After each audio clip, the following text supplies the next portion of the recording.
Sivka, sredozemski grmiček, razveseljuje ljudi dvakrat. Najprej z vonjem in potem z barvo.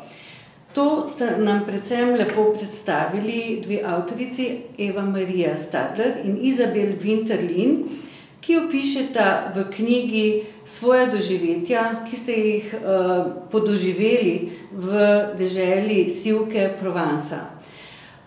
Sivka s svojim vonjem pravzaprav prevzame človeka, ko se ji približa. Avtorici nas popeljeta z opisom rastline iz Provance, njene domovine in pa vse do uporabe v dekorativne namene in pa v kulinariki. Dobimo veliko praktičnih informacij in pa tudi njunih doživetij.